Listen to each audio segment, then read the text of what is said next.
Positive thought is a funny thing because all speak about it when they are anyway positive. The only time you need positive thought is the time when you are not positive, but caught in the trap of boredom and comfort. The I Ching does not help you being more positive, but it helps you to understand why you are negative. It asks you why you worry when there is nothing to worry about, but it also tells you when you should worry because danger stares you in the face while you are running forward like a blind hen. And it shows you when your success is going to turn into failure because you try to hasten growth and thus burden yourself with stress. And stress, in turn, is a primary source of worry. Here you can see how practical the cyclic principles are that the I Ching teaches. There is a dynamic process in all growth.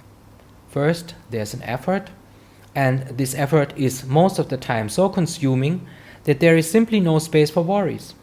Then a phase of achievement and success occurs, and that is, as Panlo noted, the most dangerous abyss. Or, as some famous philosopher put it, there is nothing to defeat great and lasting success but small success. The small, petty success is a danger because complacency tends to set in and effort decreases. And with it, worry increases and doubt. Positive thought can be built into a habit, but for this to happen, you need to invest considerable time and effort. Before you reach this state of consistency in controlling your mind, you may apply positive thought as a remedy in all those moments when you feel your comfort, your safety, your success, and your riches are suffocating you. We are most happy at a meal when we start the meal in a really hungry condition. Hunger is the best cook, not a luxurious setting and a boring mind. And the motor of creativity is pure enjoyment that comes from a different kind of hunger, sexual hunger, or our fundamental human hunger for art or for religion. When you read the autobiographies of famous creators, painters, actors, singers, or pianists, you will see that they invariably are most productive in the first years of their careers, at a time when they were still struggling in all possible ways to make a living and propagate their art to find an audience. Klaus Kinski, a famous Polish German actor, tells in his autobiography that during his childhood, his family was so poor that he frequently was sent to steal food in the market, and as he could run very fast, he was never caught. And still, when he was learning his art and getting his first roles as an actor, he was so poor that sometimes he had to repeat 18 hours per day for a role without having anything to eat for 1 or 2 days.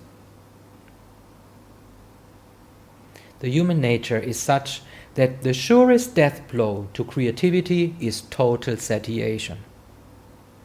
You may have known this state when you look at another and more common form of creativity, sex.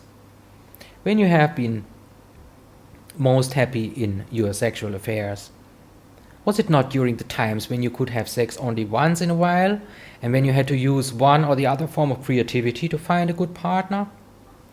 I remember that when I was married and at that time still enjoyed sex with my wife, I was sometimes really tired or exhausted because I just had sex with my wife at every possible moment and then passed sometimes whole afternoons in a kind of slumber, so satiated that life felt utterly boring and dull.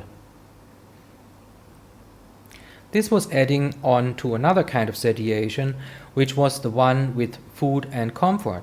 My wife was cooking very well and was eating with such appetite that most of the time I was unable to continue my work for the university in the afternoon, tired of so much good food and fulfilled sex.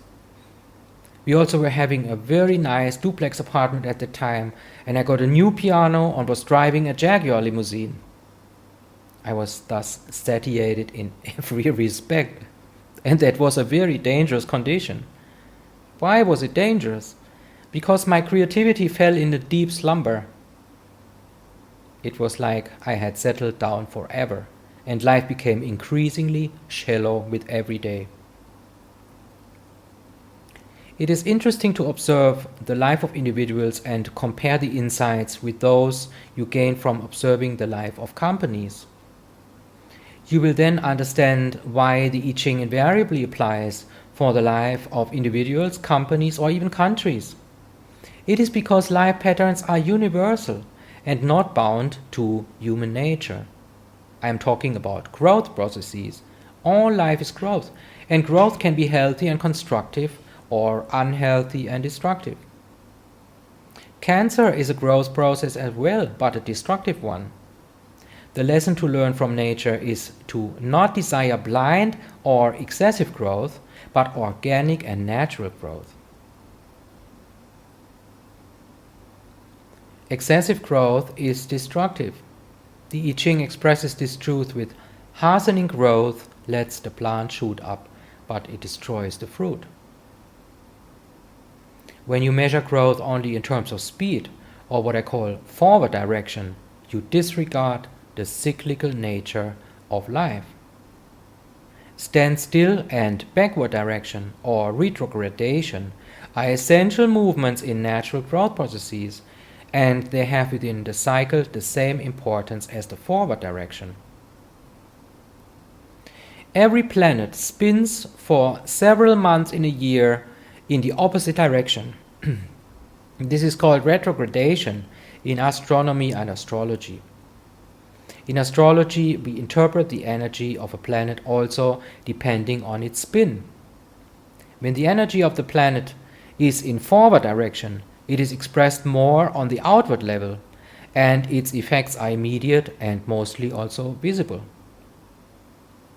When the planetary energy, however, is in retrogradation, the effects of the energy upon our life are delayed, and they are for the most part felt on the inward level only. Thus, the effects of retrograding planets are invisible. Some astrologers for this reason speak of inverted planetary energy during the phase of retrogradation. Similar to planets, the energy of human beings in every kind of growth process goes through three different phases: forward direction, stagnation, and backward direction. Western scientific thought and philosophy, ignorant about action patterns, considered positive only the forward direction, denying to credit the validity of the two other essential movements of life. But this statement is of course valid only regarding mainstream culture. As I have shown in other publications, even in times of the most fundamental repression of holistic pro-life wisdom in Europe, the original holistic life science was taught and practiced in the underground by many alchemists such as Paracelsus, to name only the most famous among them. Today, mainstream science is like a lazy schoolboy, timidly learning lessons today in dim afternoon classes it should have learned long ago in the bright morning hours. In last resort, life can only reward those who have really contributed to the progress of mankind, even if it happens hundreds of years after their physical death.